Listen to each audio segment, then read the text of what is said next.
अमेरिकेचे अध्यक्ष Donald Trump यांचा यू-टर्न, चीन आणि जपानच्या मदतीची गरज नाही, ट्रम्प यांचं वक्तव्य. तर सगळ्यांनी मिळून होर्मुझमध्ये पेट्रोलिंग करू, असं काल ट्रम्प यांचं वक्तव्य.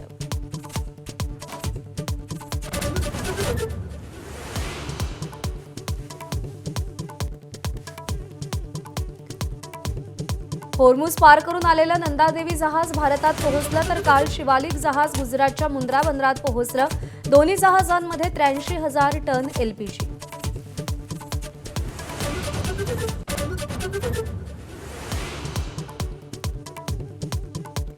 पाकिस्तानच्या काबूलमधल्या रुग्णालयावरील हल्ल्यात 400 ठार झाल्याचा तालिबान्यांचा दावा. 250हून अधिक जखमी असाही दावा. पाकिस्तानकडून मात्र इन्कार.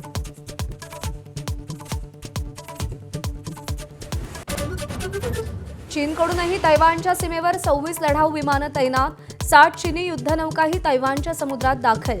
चीनच्या मनात नेमकं काय, याचा अंदाज लागला.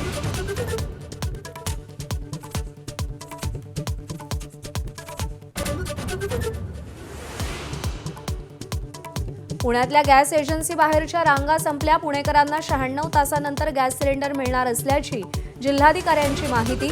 जिल्हाधिकाऱ्यांच्या निर्णयानंतर आज रांगा नाहीत.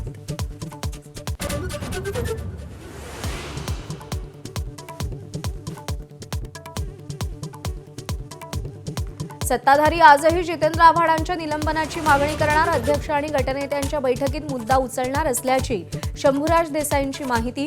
शिवरायांसंबंधी अवमानकारक उद्गार काढल्यानं आव्हाडांनी काल माफी मागितली होती.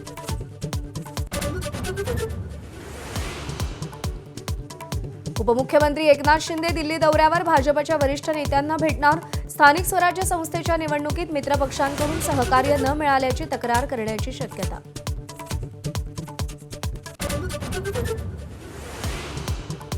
मीरा भाईंदरमधील सुहासिनी माटेकरांचा उपचारादरम्यान मृत्यू.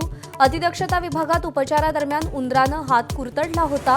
स्थानिक नेते आक्रमक झाल्यावर डॉक्टर आणि नर्सची बदली.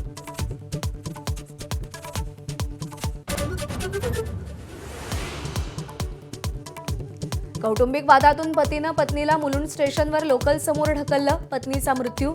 आरोपी राजकुमार गुप्ताला सुरतमधून अटक. मृत्यूपूर्वी काही तास आधी महिलेची पोलिसात तक्रार.